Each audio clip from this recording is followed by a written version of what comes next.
hadis, ijma, qiyas. Yang pertama yaitu Al-Quran. Al-Quran itu kalam Allah yang diturunkan Nabi Muhammad melalui malaikat Jibril. Fungsinya itu sumber hukum yang paling utama dan pedoman bagi umat Islam. Terus yang kedua yaitu hadis. Itu segala perkataan atau perbuatan Nabi Muhammad. Terus fungsinya itu menjelaskan, merinci, dan melengkapi hukum-hukum Islam. Terus ijma itu kesepakatan antara ulama mujtahid untuk suatu umat terhadap suatu hukum setelah wafatnya Nabi Muhammad SAW. Dan fungsinya itu menetapkan hukum terhadap masalah yang tidak dijelaskan secara tegas dalam Al-Quran. Yang keempat itu al-qiyas. Qiyas itu menetapkan hukum suatu masalah baru seperti dengan cara membandingkan dengan masalah yang sudah ada hukumnya menjadi milik khilaf atau sebab. Terus fungsinya itu menjawab berbagai persoalan baru yang tidak diketahui penjelasannya dalam sah Al-Quran.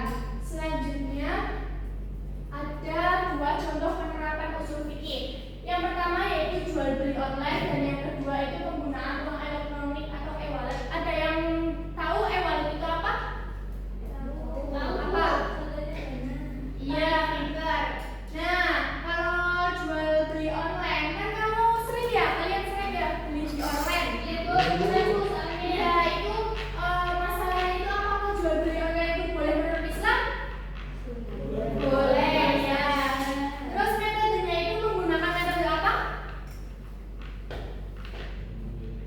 Qiyas. Iya.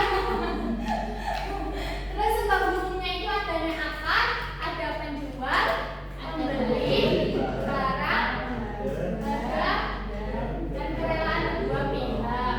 Atau akad sih. Terus hukumnya itu diperbolehkan ya tadi ya. Terus dalilnya pada surat Quran surat An-Nisa ayat 29. Terus kedua itu menggunakan uang elektronik, e-wallet seperti Dana gitu ya. Masalahnya itu apakah penggunaan e-wallet diperbolehkan menurut Islam? Menurut kalian boleh enggak? Boleh aja Bu. Iya boleh, benar sekali. Metodenya juga sama, pakainya qiyas. Terus hukumnya itu diperbolehkan dan dalilnya pada Quran surat Al-Baqarah ayat 275. Selanjutnya kita bareng-bareng aja ya. Ya Bu. Ya, pintar. Siap. Apa yang disebut dengan usul fikih? Jawabannya apa? Coba Nana. Iya, coba bantah. Iya, pintar sekali. Yang kedua, sumber hukum Islam yang menjadi pedoman utama adalah apa? Al-Quran. Pintar sekali. Terus yang ketiga, kesepakatan para ulama mujtahid dalam menetapkan hukum disebut ayo apa? Qiyas. Apa itu? Ijma. Terus tujuan mempelajari usul fikih adalah ya coba B. Iya pintar sekali. Terus pertanyaan yang benar tentang usul fikih itu adalah apa?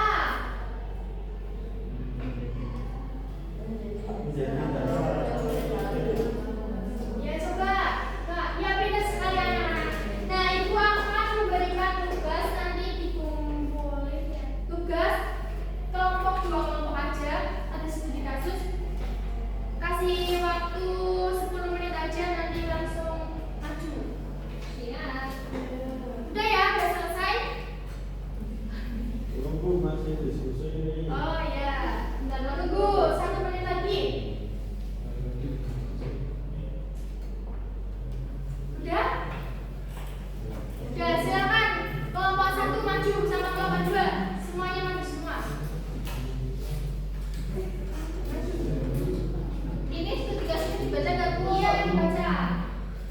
Studi kasus yang pertama, Aisyah membeli sebuah tas melalui marketplace. Penjual menjelaskan spesifikasi barang dengan lengkap, harga kami dan pembayaran dilakukan transfer barang yang diterima sesuai dengan deskripsi. Namun, teman Aisyah berpendapat bahwa jual beli online tidak boleh karena tidak dilakukan secara tatap muka seperti pada zaman Rasulullah SAW. Pertanyaannya, apakah jual beli online diperbolehkan dalam Islam? Menurut kelompok kami boleh.